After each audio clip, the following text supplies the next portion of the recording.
Kusiphama kwebandla.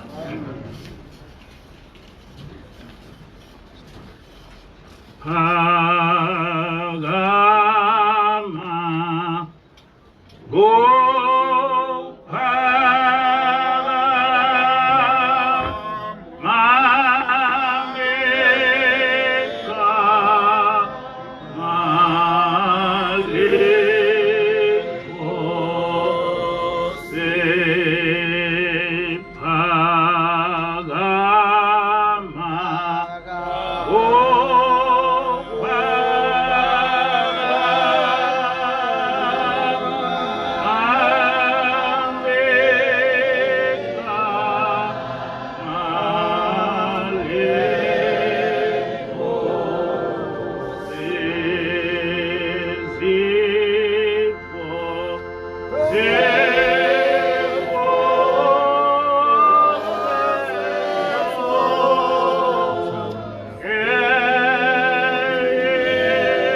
Maskanda.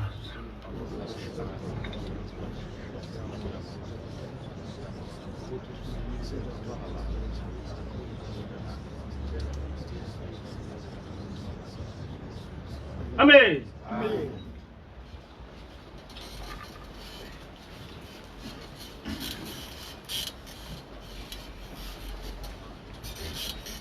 Isihloko salenkonzo sithi Usizi Lwesizwe Sakithi.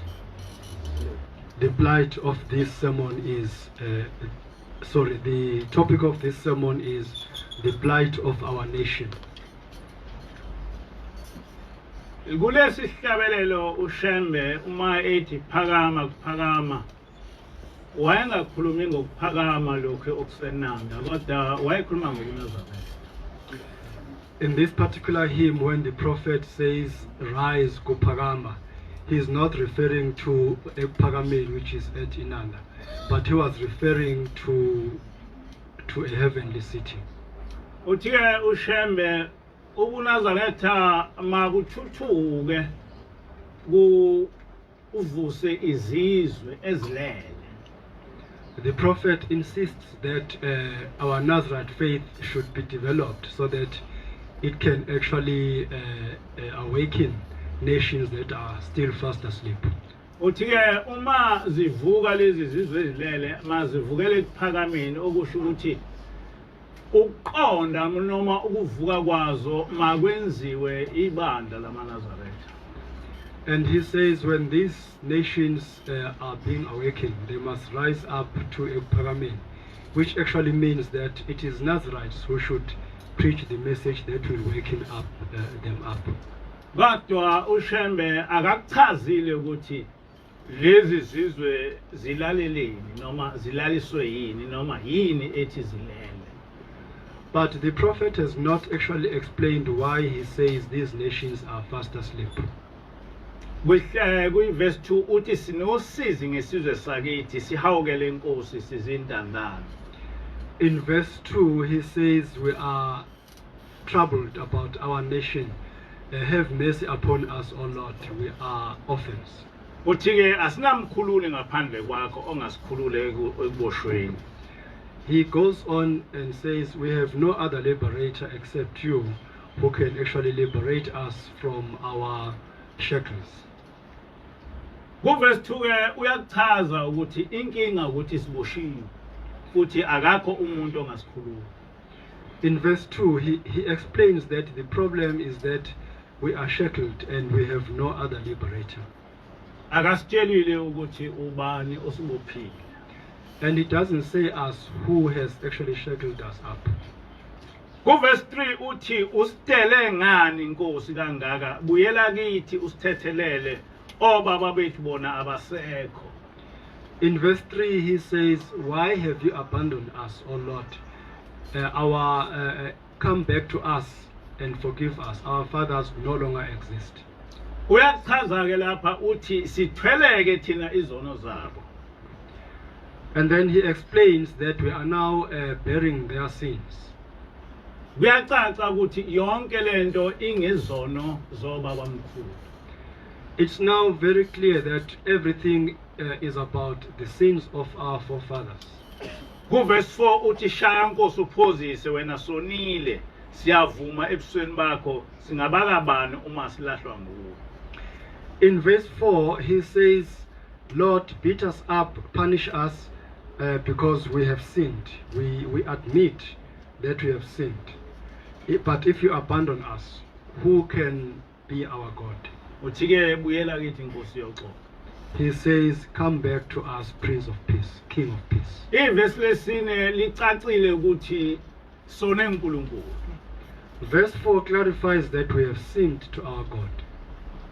Kodwa uShembe akashilo ukuthi sone ngani uNkulunkulu. But the prophet doesn't explain exactly what we have done to God. Angeke wazi ukuthi sone ngani uNkulunkulu uma ngabe umuntu ongakwazi ukukhuluma kaShembe nongakaze eyifunde ihlabelelo zikaShembe. It's difficult to know exactly how we have sinned to God if we do not study the hymns that Shembe wrote for us. Kodwa uma ubheka ihlabelelo 77 sithi ningabi njengoyihlo benu ababulala abaprofeti abathunyelwe kubo ngegama lenkosi. But if you look at hymn 77, he warns us against being just like our fathers who killed prophets that were sent to us in the name of the Lord. Lesi sihlabelelo siyachaza ukuthi uma ubaba umprofeti ekhuluma ngobaba mkhulu akakhulumi ngobaba mkhulu bakwaZulu oShaka noDingana noSenzakho. This hymn actually clarifies that when the prophet refers to our ancestors, he's not just referring to our recent ancestors like Senzakho, Shaka, Dingane, etc. Kodwa ukhuluma ngokhokho bethu bakwaIsrael. Amen. But he's actually referring to our ancient forefathers of Israel. Ngoba oShaka noDingana abakaze bethunyelwa abaprofeti. Because no prophet was ever sent to our ancestors such as Shaka and Dingane. oShaka noDingana abakaze bebabulala abaprofeti. Shaka and Dingane never killed any prophet. Kodwa abantu ababulala abaprofeti aba-Israel okhokho bethu amaHebheru. But the people who killed prophets are actually ancient Israelites, our ancestors.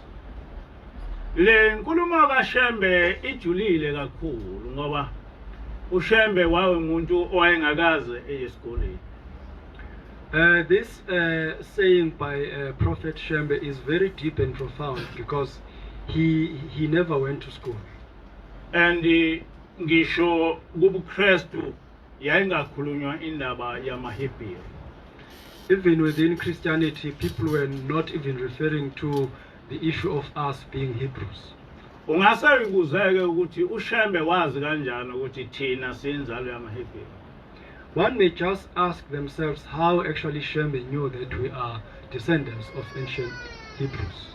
Wakwazi lokho ngoba wayevela ezulwini. He knew that because he came down from heaven. Lijwayele ukusho ukuthi kusukela kuYeshua uNkulunkulu akakaze emthume umprofeti esizweni sakwaIsrael kodwa wagcina wabe esethuma uShembe. I often mention that after Yeshua, God never sent another prophet to the nation of Israelites, but he then sent Shembe afterwards. Okuseqinisweni uNkulunkulu akakaze eze kuyemthumele umprofeti emva kwaYeshua ngaphandle komprofeti Isaiah. In fact, God never sent another prophet after Yeshua except Prophet Shembe. Ngikhuluma ngomprofeti esizweni sakwaIsrael. I'm talking about a prophet in the nation or within the nation of Israel. Ngoba uMuhammad wamthumela kodwa uMuhammad akaveli esizweni sakwaIsrael.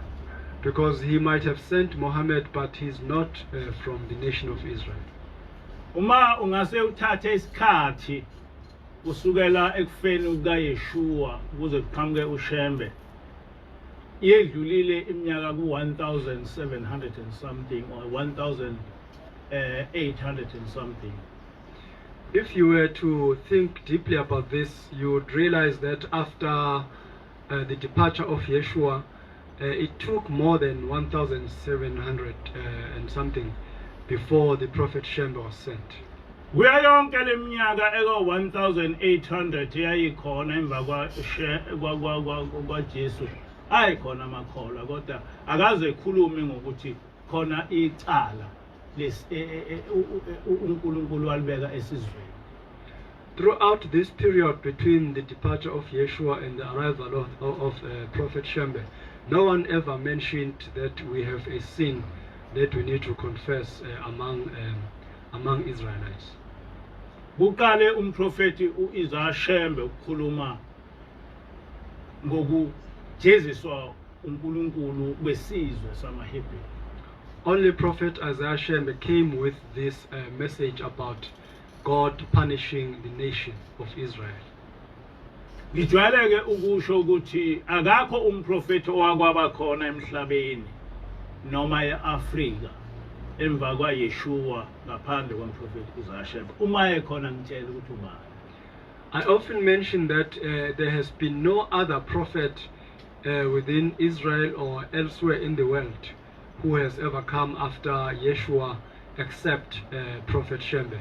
But if there is any other prophet of that caliber, you may tell me who that prophet was. Ngizochaza ukuthi kungani ukuthi sibe isizwe esilele kodwa sibhekile. I will now explain why we are so fast asleep while we are actually awake as well. Ngiyachaza ukuthi kungani isizwe kufanele sivuswe ubuNazaretha. I will also explain why our Nazareth faith can be used as a tool to actually arouse this nation. Kungenxa ukuthi siyibandla likaJehova. It's because we are Yahweh's church. And uShembe wayethunyelwe uJehova. And Prophet Shembe was sent by Yahweh. Ngiyinzalo yobuNazaretha. I was born a Nazarite. Kodwa sonke lesikhathi bengazi ukuthi singamaHebheru. But all along I never realized that we are actually Hebrews. Kuze kwafika ingilosi yaqala yangitshela lezi hlabelelo nezinkulumo eziningi kaMprophet Shembe yathi awuboni ukuthi uShembe uyena owathi vele nenzalo yamaHebheru. That was the case until the angel arrived and actually showed me all these hymns that were composed by Prophet Shembe, telling me that I should now realize that we are the descendants of the nation of Israel. Lokho kuchaza ukuthi noma sasingamaNazaretha kodwa ukube uNkulunkulu akathumanga ingilosi phakathi kwethu sasingeke sazi lutho ngokuthi singama-Israyeli. This simply means that though we are Nazarites, but if God had never sent this angel among us, we could never know that we are Hebrews. Ngenkathi ingilosi ingitshela lezinto ngamangala ngase ngiyaqala ke ukwenza ucwaningo ngendaba yamaHebheru. When the angel told me about all these things, I was actually surprised, and then I started researching on this particular knowledge. Uma ubheka ihlabelelo 120 uShembe uthi South Africa vuka zokhele izikhuni zakho zisondele zonke izizwe ziwothe umlilo wakho. If you look at hymn number 120, the prophet says, South Africa, rise and lighten, put together all your firewood, so that all other nations can come closer and bask at your fire. Khona ivesi lesibili engilithandayo lapha ethi khona uShembe uJehova uThixo wakho akunike elakho iziko. I like this line from verse 2 where the prophet says, may Yehovah your God give you your own heart. Naleli elithi asikho esinye isisekelo kuwena Afrika uJehova kuphela oyisibani sakho. And the third verse which says there is no other foundation for you Africa, only Yahweh is your shining light. Akekho umprofeti wakwakhuluma lokhu ngaphandle kwabaprofeti bakwaIsrael. Kodwa la eAfrika emva kwaYeshua kwakhulunywa uJesu kuphela. Kwakhulunywa uShembe kuphela. No other prophet declared this except the prophets of Israel, but here in Africa only Prophet Shembe declared it. Verse 4 uthi ngiphelele ngiyethemba liyophuma bengathandi ilanga lakho Africa zolotha zonke izizwe.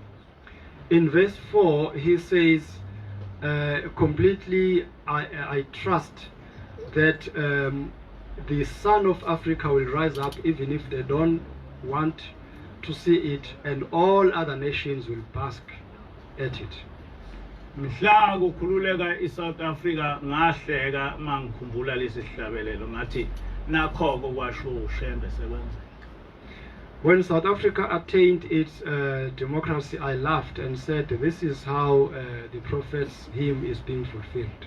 Kwasuka zonke izizwe nezako-America nezase-Europe nezase-Africa ziza la eSouth Africa. All nations from Europe and Africa actually came here to this country. Labaswa iziko lase-Africa. And the heart of Africa was given fire. And zalotha zonke izizwe. And they all basked at it. Ngalokhu ukukhuluma ngizama ukucacisa kubantu bonke abamnyama ukuthi ngaphandle emva kwaYeshua akakho umprofeti esake saba naye ngaphandle komprofeti Isaiah, and umprofeti Isaiah ulethwe uNkulunkulu kuba evula amehlo ethu ngoba silele. Through this sermon, I'm trying to clarify that after Prophet Yeshua, there has been no other prophet except Prophet Shembe, who was actually sent by God to open our eyes before we were fast asleep, because we were fast asleep. Ngaphandle komprofeti Isaiah ngabe kasazi ukuthi sisizwe samaHebrew. Except Prophet Isaiah Shembe's contribution, we could never know that we are Hebrews. Umprofeti Isaiah nguyena owabuyisa inkolo kaJehova. Prophet Isaiah Shembe is the one who actually rekindled the faith that Yahweh brought to us. Emva kokuba iqedwe isizwe samaRoma. After the Romans had actually done away with it. Ngiyafisa kuba abantu bengilalele kahle kulokhu engizokukhuluma ngokuthi lesi sizwe sikaNkulunkulu saqedwa kanjani nokuthi lenkolo kaNkulunkulu yaqedwa kanjani. I would like people to carefully listen to what I'm about to explain, because I will now explain how this nation of God was done away with and how the faith system of this nation was also done away with. Nokuthi kungani uShembe lesi sizwe esibona isizwe esinosizi kodwa esingaboni sona ngoba silele sibhekile. I will also explain why Prophet Shembe saw this nation as a nation that is troubled, even though it was not aware, because it was fast asleep, although it was supposed to be seeing all these things. Ngiyafisa kuba isizwe simnyama sazi ukuthi thina sisizwe sakwa Israel. I would like the black nation to clearly know that we black people are the nation of Israel. Ngenkathi siqilaziwe eGibhithe ithina esacela uNkulunkulu kuba ehle ezulwini ezosikhulula eGibhithe. When we were enslaved in the land of Egypt, it's us who actually asked God to come down and liberate us from that house of bondage. Nempela uNkulunkulu wakwenza lokho. And definitely he did that. Wabhekana noFaro waveza izinhlupho eziyishumi. He actually confronted the Pharaoh and actually caused 10 plagues. Leyo nto kufanele njengesizwe sikaNkulunkulu singayikhohlwa. As God's nation, we must never forget all these events. Esehlulekile uFaro wavuma ukuba sihambe eGibhithe. uNkulunkulu wahamba nathi. When the Pharaoh had to eventually give in, he actually allowed our ancestors to leave Egypt, and God actually left together with us. Sasingabantu ababalelwa ezigidini ezimbili. We were about 2 million people at that time. Ngenkathi sihamba uNkulunkulu emini waye elethe ifu lihambe phezulu kwethu. While we were on our journey from Egypt, God would bring a cloud that would cover us on our journey. Lokho kwakusho ukuthi ilanga lalingeke lisithobe. That simply meant that we could not be scorched by the sun. Ebusuku uNkulunkulu elethe umlilo. At night, God would bring his fire. Sahamba noNkulunkulu iminyaka engamashumi amane ehamba nathi. We journeyed for 40 years with God. Kwathi mase siphumile eGibhithe uFaro wasilandela ezosihlasela. Immediately after coming out of Egypt, the Pharaoh pursued us so that he could attack us again. Kwafanele ukuba singene olwandle sife sonke noma sesaba ungena olwandle sibulawe amabutho kaFaro.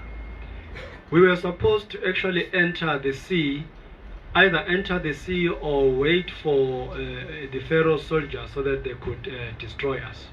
Kodwa ngoba uNkulunkulu wayeseshilo ukuthi singabantwana bakhe kunazo zonke izizwe, uNkulunkulu wavula ulwandle, sangena ulwandle lwaphenduka lwaba umhlaba, sahamba phakathi.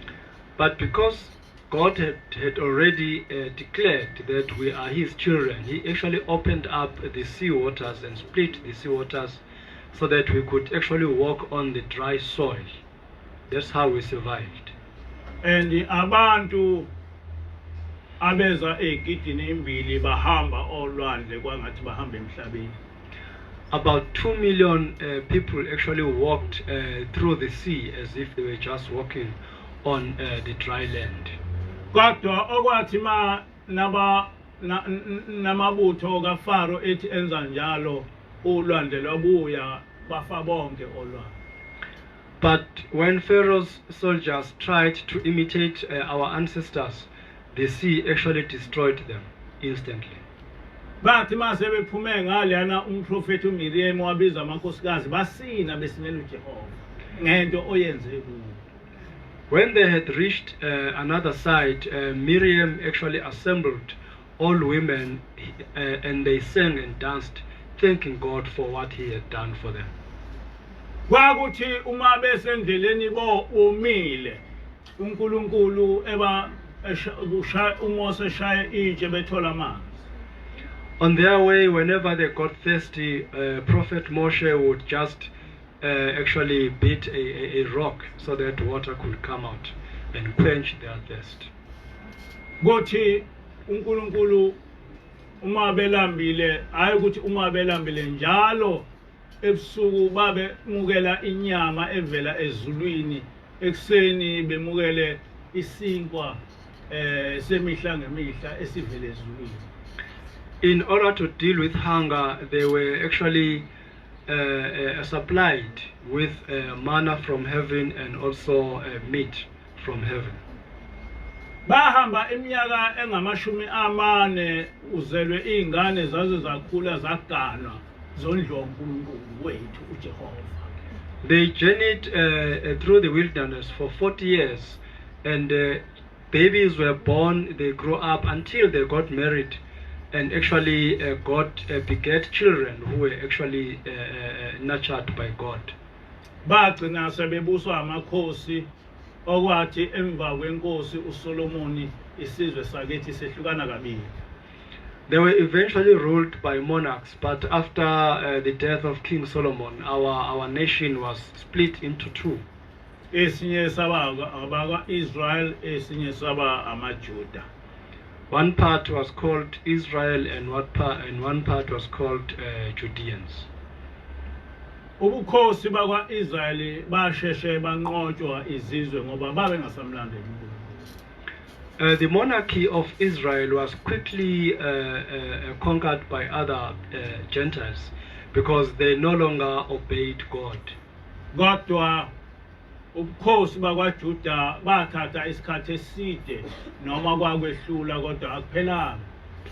But the Judean kingdom actually survived for quite a long time because even though it was eventually conquered, but it didn't disappear.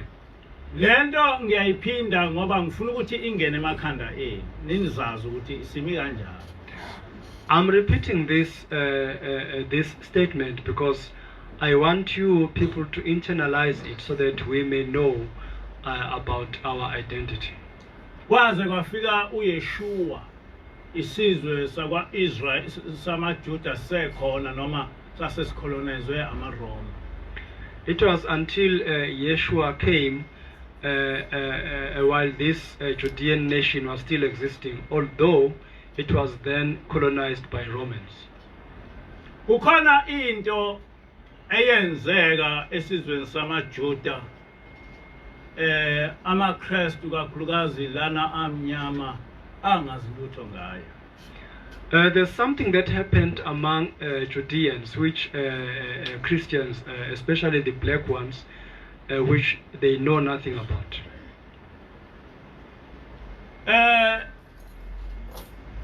AmaJuda ahlaselwa ngamaRoma ngo-70 AD. Judeans were attacked by Romans in 70 AD. Kodwa ngaphambi kokuthi uYeshua ehambe emhlabeni wawatshela amaJuda ukuthi azohlasela. But before Yeshua departed from this planet, he actually prophesied or predicted that Judeans were going to be attacked. Uma ufunda kwincwadi kaMathewu 24 verse 1 ifundeka kanje. If you read the book of Matthew chapter 24 verse 1, it reads thus. Kuthe uJesu ephuma ethempelini emuka wasondela abafundi bakhe ukumtshengisa izakhiwo zethempeli. Waphendula wathi kubo, anikuboni konke lokhu na? Ngiqinisile ngithi kini, akuyi kushiwa lapha itshe phezu kwetshe elingeyikudilizelwa phansi. Jesus left the temple and was walking away when his disciples came up to him to call his attention to its buildings. Do you see all these things? He asked. Truly I tell you, not one stone here will be left on another. Everyone will be thrown down. Ngifuna ukuthi nilalele kahle indaba yokuthi saqedwa kanjani. I want you to listen carefully so that I can explain how we were destroyed. Nokuthi inkolo kaJehova yaqedwa kanjani isizwe samaRoma.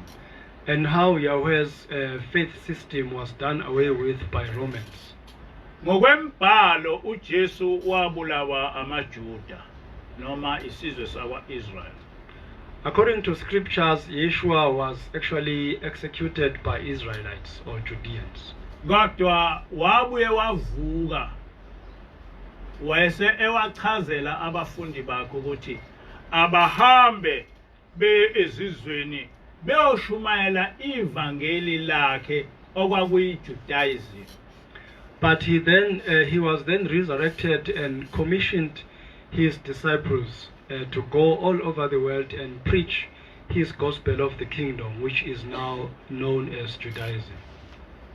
Nempela abafundi bakhe bahamba bayoshumayela baze bashumayeza ngisho amaRoma, isizwe samaRoma. And his disciples actually went all over the world preaching to different nations, including Romans. Uma sebeshumayele kulezi zizwe, lezi zizwe zenza sengathi ziyayemukela inkolo yabo. After preaching to these Gentiles, they pretended as if they were actually embracing this faith system. Kodwa kuthe masebephakathi babavukela.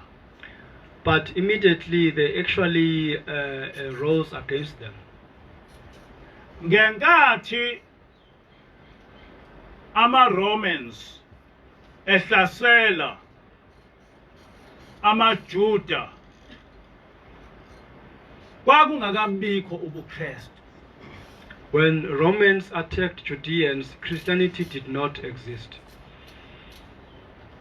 Kwa amaJuda ahlaselwa kuseyiwona ashumayelayo kuzo zonke lezi zizwe. When they were attacked, Judeans were the only group that was only actually preaching to all these Gentiles. AmaRoma ahlasela iJerusalema, abulala ithempeli, abulala abantu abeza esigidini. Romans attacked Jerusalem, destroyed the temple, and killed about 1 million people. Amanye amaJuda abalekela eAfrika aze ayozinza eWest Africa. Other Judeans escaped until they reached Africa actually and decided to settle in West Africa. Ibona laba abagcina sebezigqila sebebizwa kuthiwa ama-Negro bayigqila ezizweni eziningi. Then most of them ended up as slaves, being referred to as Negroes because they were enslaved by various nations. Amanye amaJuda abaleka anqamla iSahara aze azofika la eMzansi Afrika. Other Judeans escaped and crossed the Sahara Desert until they reached southern Africa. Lawo abizwa ngokuthi amaBantus. Those Judeans were then called the Bantus. Ikho-ke ngichaza ukuthi kufanele wazi ukuthi uma sithi singama-Israelites noma singama-Hebrew lokho kwenzeka kanjani ngingasachazi ngokushiwo umprofeti. That is why I'm explaining this. I need everyone to understand why, where this notion that we are Judeans, where it comes from. Ngiyafisa kuba ngikugcizelele ukuthi ngenkathi amaRoma ehlasela iJerusalem kwakungakabi bikho ubuKristu njengenkolo. I wish to emphasize that when Romans attacked Judeans, Christianity as a religion did not even exist at the time. Kodwa laselikhona igama lokuthi Christian njoba kwakubizwa abalandeli noma abafundi bakaJesu kanjalo. But there were people at that moment who were already referred to as Christians, but the religion, Christianity itself, didn't exist then. Roma athi mayesekwenzile lokho ngoba babevele bese benzise ngathi bangaphansi kwenkolo yama-Hebrew. Bayithatha ilokhu headquarter yama-Hebrew bayisa eRome bayisusa eJerusalem. When Romans pretended as if they were actually new converts of those Judeans who were preaching, they moved the headquarters from Jerusalem to Rome. Babaxosha abafundisi ababese Jerusalem abase bebeka abafundisi babo lapha eRome.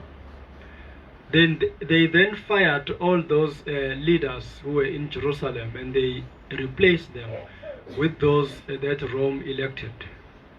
Uma sebekwenze lokho sebebulale amaJuda kanje amaJuda asala ahlushwa ngendlela esabisayo ngoba babe hostile ngendlela exakile kumaJuda.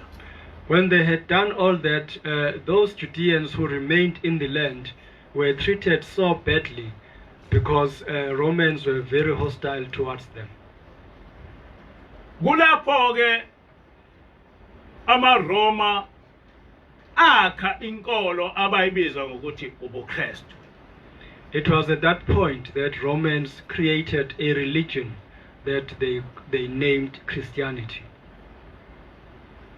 UbuKristu bakhiwa amaRoma kwi-council yabo noma kwi-boardroom. Christianity was created by Romans in their council or in a boardroom. UbuKristu akaze kube nomprofeti. Christianity has never had any prophet. Kodwa kwaba inkolo eyakhiwa umbuso wamaRoma. But it was the religion that the Roman Empire created. And yakhelwa ukuthi iqede inkolo kaJehova. It was created so that it could actually destroy the faith system that Yahweh had brought to his people. Kwathi uma sebeyakhile lenkolo kaJehova base beshaya imithetho ebizwa kuthiwa ama-creeds eyayiqeda inkolo kaJehova nya iqeda nya. Immediately after creating their own religion, they then came up with creeds which were meant to completely do away with Yahweh's faith system. Ngijwayele ukuba nginifundele lawo ma-creeds lapho amaRoma ayiqeda yonke into uJehova wachithwa kwathiwa uyisithixo samaJuda uYeshua laqedwa igama lakhe wangavela nje noma kuphi. I often read those creeds to you so that you may understand, so that you may know how the name of Yeshua and the name of Yahweh was completely done away with. Ngiyachaza ngaphambili ukuthi isizathu esenza ukuthi igama elithi Jehova lingaveli kwiNew Testament ukuthi inkolo kaJehova yayichithiwe. Negama elithi Yeshua asilazi ngoba lona lalingekho kwi-Old Testament. I've also explained earlier on that The reason why we don't see the name Yahweh in the New Testament is mainly because it had been done away with by Romans, and we don't even see the name Yeshua in the Old Testament because it didn't exist at the time. Kukhona into ke okufanele ukuthi nilalelise kahle. There's something that you need to understand very clearly. Uma sebeyakhile inkolo yobuKristu babe sebeqhamuka negama elalakhiwe izizwe ezimbili ama-Greek nama-Latin leli gama elithi Jesus. After creating this Christianity, they then created names that are found in both Greek and Latin, from where the name Jesus came. Leli gama uJesus kwangayilo igama lomuntu, ngamanye amazwi akakaze bekhona umuntu oyi-human being noma i-spiritual being ogama lakhe linguJesus. This name Jesus never existed in reality. In other words, no human being, whether material or spiritual, ever existed being called with this name. Kodwa njengobuKristu igama elithi Jesus laqhamuka eBoardroom. But just like Christianity, the name Jesus came up in a boardroom.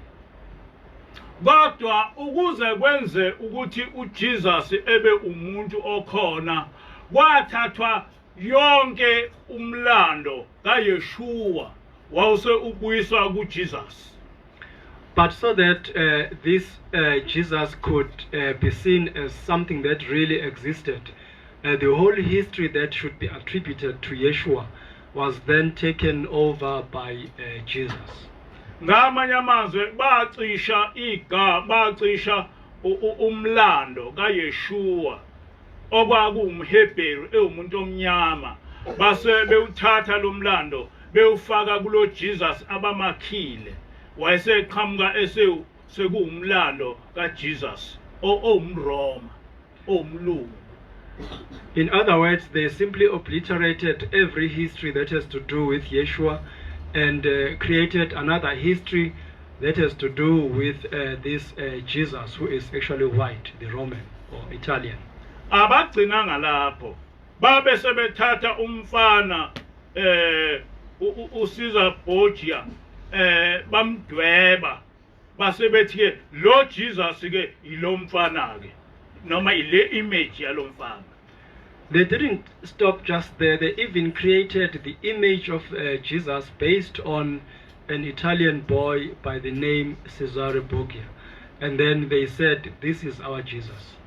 Ngamanye amazwi uJesus akakaze ebe khona as a person, ne image kaJesu ayikaze ebe khona. In other words, this person called Jesus never existed. Even his image never existed.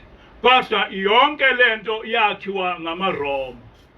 But all this was actually constructed by Romans. Ngaleso sikhathi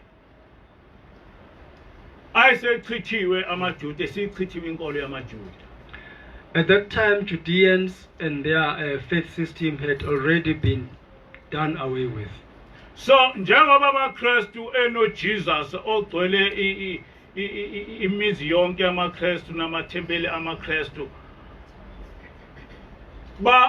bafake umuntu ongakaze bekhona emhlabeni, bafaka isithombe somlungu. Kodwa uYeshua wayengasiyena umlungu, wayeumuntu omnyama engumHebheru. So as many households of Christians, including their churches, etc., as they have this image of this white Jesus, but everyone should know that Yeshua was not white, but he was black. Ngiyacela ukuthi intsha yamaKristu nezifundiswa zamaKristu ziyilandele lento engishoyo, noma ingamanga noma iyiqiniso, abayilandele bona. I would like the youth within Christianity, including their intelligentsia, to carefully search or check if what I'm saying is valid. Ngoba sinodokotela betheology bedivinity abafunda ngenkolo, kodwa abazi lutho ngenkolo le abathi bayayilandela. Because we have scholars within Christianity, scholars of the Bible, who hold degrees in divinity, doctoral degrees in divinity or theology, who actually know nothing about the faith or religion that they are proclaiming. Lento engikhuluma ngayo iseyincwadini kodwa iseyincwadini zabelungu hayi zabantu abamnyama. What I'm trying to explain here is found in books, but they were not written by black people, they were written by white authors. Abantu abamnyama bavele bangena nje enkolweni abangayazi nokuthi imi kanjani. Black people simply adopted a religion that they didn't even understand. Bangena enkolweni eyisitha sabo, inkolo eyaqeda inkolo yabo. They adopted a religion that was meant to destroy them and their faith system. It is a faith system of their enemies. Ngicela ukuthi amaKristu asile ekhanda ekecabanga lento engisho ukuthi uma ngabe uJesus waye son of God, iyiphi leyo God abakhuluma ngayo ngoba kwangasiyena uJehova. uJehova uGod wethu uJehova wayesechithiwe. So uma uthi uJesus is the son of God, uyisani yayiphi God? Uyindodana yayiphi uNkulunkulu? Ngoba uNkulunkulu wethu uJehova lo amaRoma amchitha. I'd like Christians who have clear sanity to carefully think about this and ask themselves, if they claim Yeshua or Jesus is the Son of God, which God are they referring to? Because the God of Israelites had already been done away with by Romans. Sengishilo ukuthi kwathi amaRoma elwa nathi ngo70 AD uJesu wayesewafa, uYeshua esewahamba emhlabeni. I've already mentioned that when Romans attacked us in 70 AD, Yeshua had already departed from this planet. Kodwa wahamba emhlabeni engaphansi kwenkolo iJudaism, inkolo kaJehova. But when he left this planet, he was still under the same faith system of Yahweh, which we now called Judaism. Now ngithike kumaKristu akwazi ukucabanga. Pho uJesu uba inkosi yamaKristu kanjani? Now I'm saying to those Christians who are able to think with sanity, they must now try to find out how they can say Jesus is the Son, is the King. uJesu uyinkosi noma yobuKristu kanjani? How can they say Jesus is the master of Christianity? How can they say that? Ngoba uYeshua wahamba emhlabeni engaphansi kwenkolo kaJehova le amaKristu ayichitha. Because when Yeshua departed from this planet, he was still under the original faith system of Yahweh, which Christians have already done away with. Manje wagcuma kanjani wayesoba ngaphansi wayesoba inkosi yamaKristu? Does it then make sense that he actually became the king of Christians? Lokho kufakaza ukuthi lo Jesu oyinkosi yamaKristu uJesu owakhiwe. This simply shows that Jesus, who is the king of Christians, is actually the one that has been constructed. uJesu owakhiwa ongaphansi kwenkolo yaseBabylon. He was actually constructed under the ancient mystery religion of Babylon. Let me remind you about these deities of Babylon. uSeramis wagana indodana yakhe uNimrod. Semiramis got married to her own son Nimrod. Uthema iseganilwe waze wafa uNimrod engena indodana. After that, Nimrod died without a son. Kodwa uNimrod wathiwa uNkulunkulu welanga. But then Nimrod was named the god of the sun, or the sun god. kwazalwa uThamuthi kwase ezalwa uSeramis kwase kuthiwa uzalwe uNimrodi ngemsebe yelanga ngamanye amazwi kwehla imsebe yelanga ezulwini yangena kuSeramis wakhulelwa uThamuthi waba indodana womuntu osesezulwini. But Semiramis fell pregnant and gave birth to Tammuz, who was then called the son of God, because people claimed that Nimrod had ascended to heaven, and then the rays of the sun entered the womb of Semiramis, causing her to fall pregnant, and that is immaculate conception.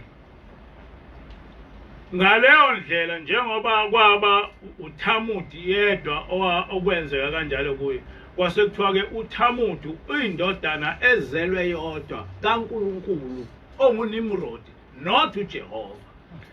Therefore, this is how Tammuz, because he was the only begotten son of Semiramis, this is how he was then called the only begotten son of God, this God who was Nimrod, not Yahweh.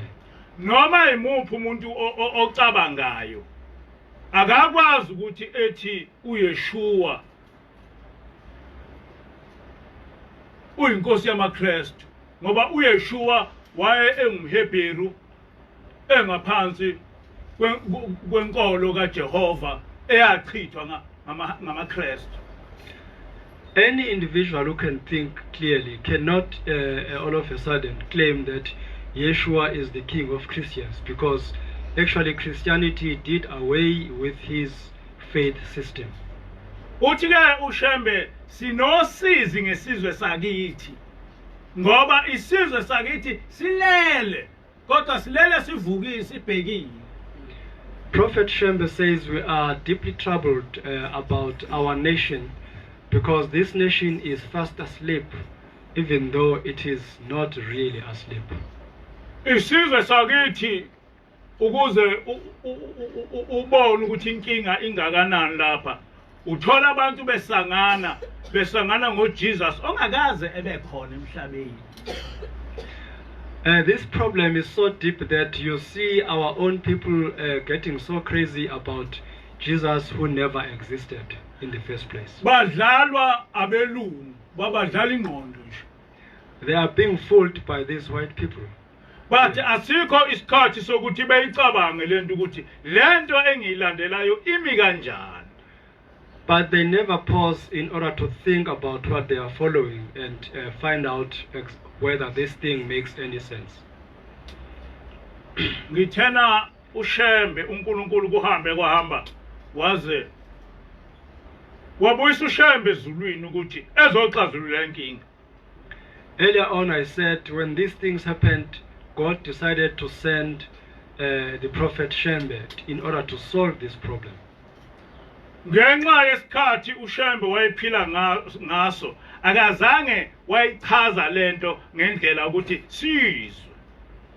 Because of the era in which Shembe existed on this planet, he was not in a position to explain about these things so that we could all understand it.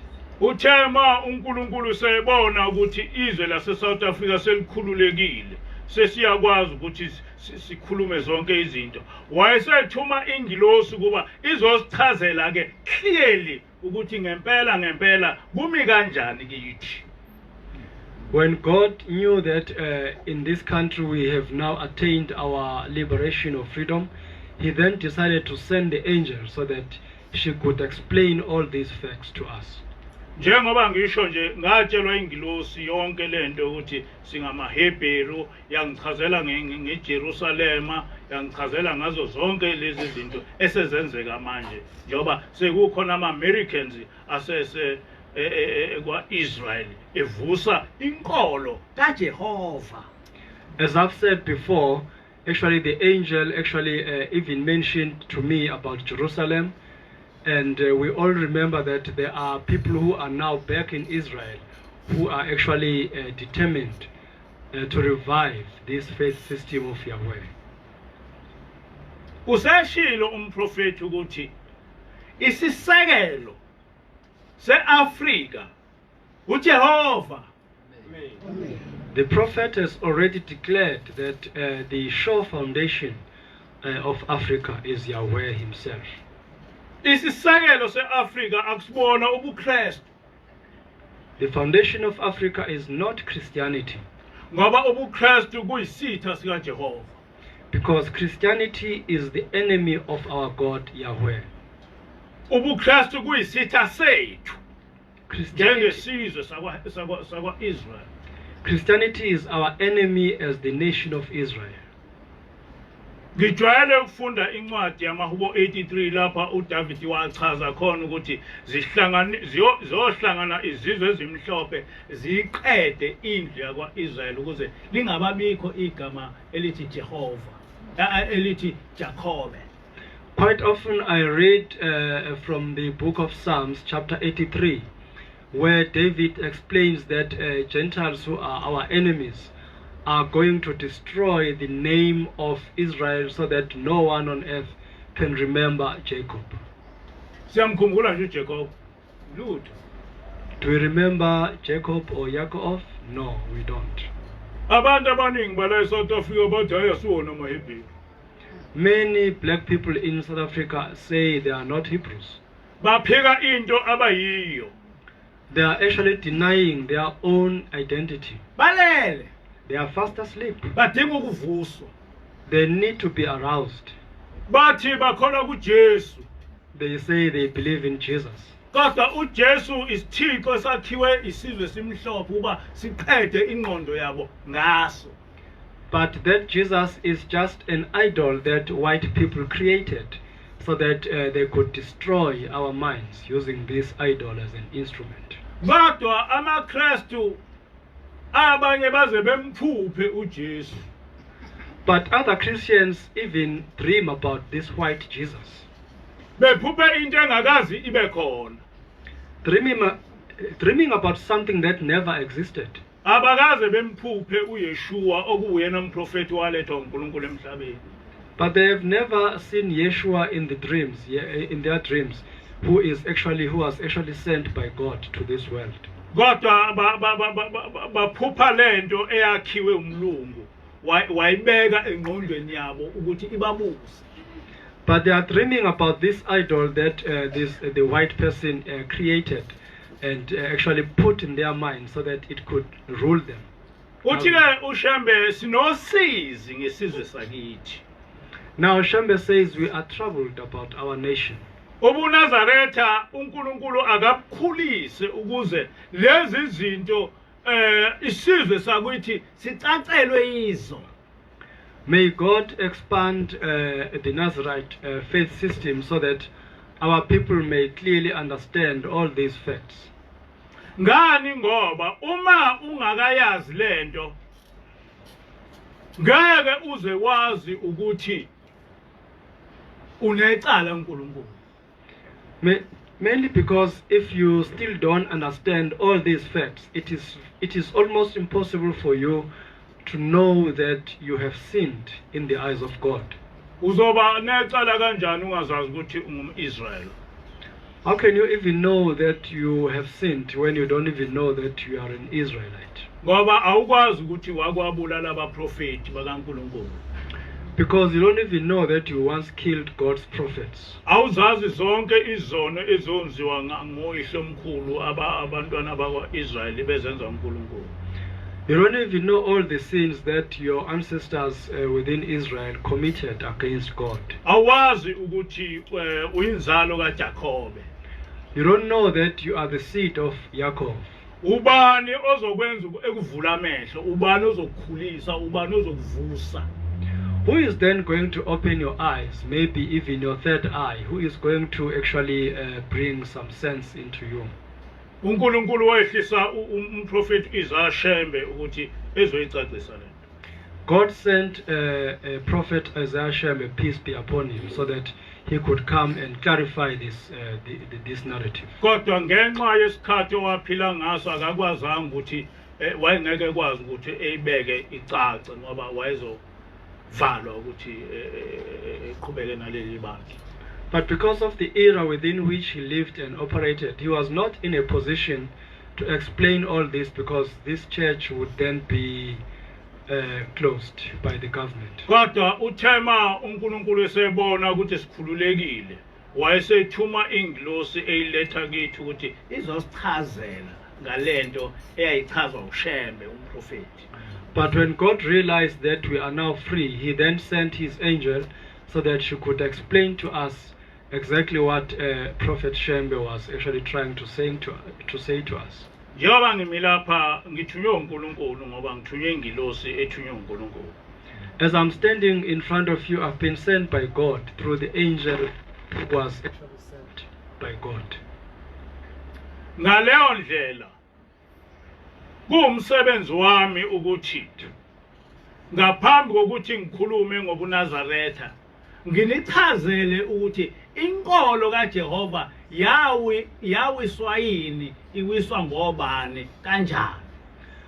Therefore, even before I start explaining how Yahweh's faith system was done away with, I need to give you this rich background. Angakhulumi ngoDuteronomy 28 uNkulunkulu owasho ukuthi kuzokwenzekani uma singalandeli umthetho wakhe. I've not even reached that point where I speak about Deuteronomy 28, where God actually spells out what would happen to us if we don't obey him. Ngoba kusafanele kuba silandele uDuteronomy 28 kodwa asikwazi ukumlandela uDuteronomy 28 uma singazilutho ngalenkolo esithi iyinkolo yethu okungobuKristu. Because we still need to actually carefully study Deuteronomy 28, but we can't do that if we still don't know what our faith system is all about. Abantu bakithi abamnyama kusafanele ukuthi lento engiyikhulumile bengayicriticize kodwa beyifune beyitadishe nabo bebone ukuthi ngiqamba amanga yini. Instead of simply criticizing or dismissing whatever I'm saying here, our fellow black people should actually analyze it, study it, and see if I'm actually lying. Ababeke ukuthi kuphi lapho engiqambe khona amanga. Then they must actually explain where I have told any lie. Wakwaba khona uJesu emhlabeni? Was there any man called Jesus in this world? Uma wayekhona sichazele phela ukuthi waba khona kanjani ngoba nimbeke eumlungu ukuthi isiphi isikhathi lapha uJesu wayekhona emhlabeni. If he ever existed, just explain to us exactly when he existed, because all that we see now is the image of a white person. So where is this Yeshua? Nginamanga yini mangithi amaRoma aqeda inkolo kaJehova ngamaKristu. Nginamanga yini? Am I lying when I declare that the Romans did away with the faith system of Judeans through the creeds? Am I lying? Uma ke amaRoma ayiqeda inkolo kaJehova ngamaKristu ngoba phela amaRoma amaKristu. Pho uma amaKristu ekhuluma ngendodana kaNkulunkulu akhuluma ngayiphi indodana ngoba ubuKristu kamemukeli uJehova. So if that is the case, if Romans really did away with our faith system and created Christianity, so whenever Christians refer to Yeshua or their king, which king is that? Because Romans had already done away with our faith system and Yeshua. Akakwazi kuba kube khona omnye uNkulunkulu ngaphandle kwaNimrod. Therefore there cannot have any other god except Nimrod. Ziningi izinto esidlalwe ngazo sidlalwa yilesi sizwe. We've been thoroughly deceived by these Gentiles. Uma ufunda iTestament elisha ngaso sonke isikhathi ukuthi uJesu wayethi ubaba wethu osezulwini. Kodwa kwi-Old Testament ayikho lento ubaba wethu osezulwini. Whenever you read the New Testament, they say Yeshua said, "Our Father who art in heaven," but this saying doesn't exist in the Old Testament. There's no "Our Father who art in heaven" in the Old Testament. Lo baba wethu osezulwini uNimrod. This Father who is up in heaven is actually Nimrod within Christianity. Hayi ukuthi uJehova. It's not Yahweh.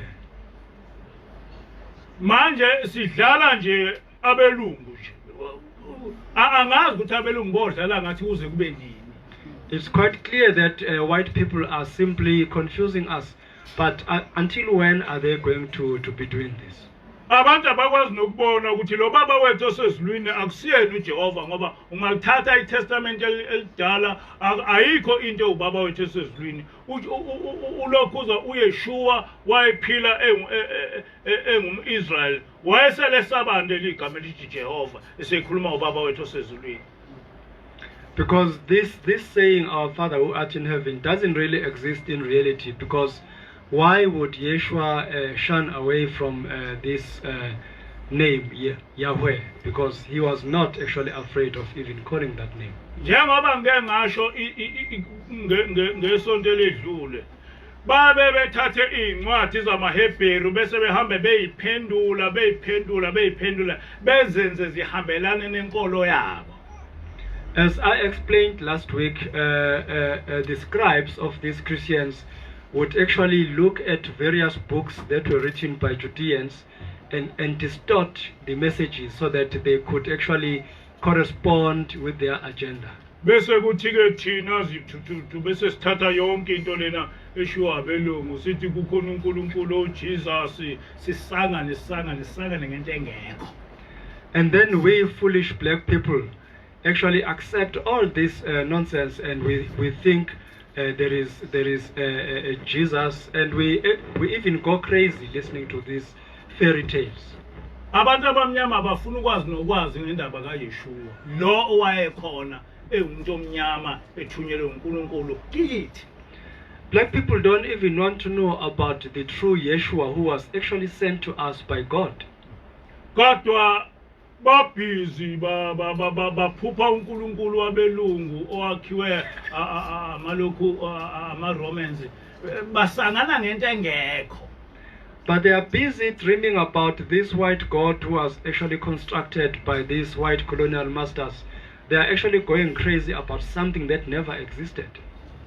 I-challenge yami ku-youth yamaKristu ukuthi bengitshele ukuthi kulezi zinto engisho kuphi lapha engiqamba khona manje. I am now challenging young Christians so that they can tell me whether among things that I've said now, if I'm lying at all. They must just let me know exactly where I've told a lie. Uma ngingaqamba mangazazi namhlanje ukuthi ukhona into engalungile kahle ekhanda lakho uma ulandela lento engiyichazayo. If I'm not lying, then you must really know as from today that there's a screw that is loose in your head if you don't understand what I'm trying to explain to you. Oh, see, oh, see, oh, see, oh, see, oh, see.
Sibheke enkosini.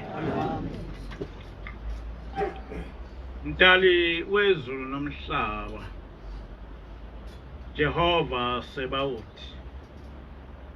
Wena owathuma umprofeti wakho Izashem ukuba ezovusa inkolo yakho lapha emhlabeni. Eyayisiqedwe ngabezizwe. Siphambi kwakho Nkosi, siphe Nkosi ukuhlakanipha kwasezulwini. Usenze Nkosi ukuba siqonde indlela yakho. Usenze Nkosi ukuba siqonde indaba yakho. Chitha Nkosi ububi obukhona emhlabeni.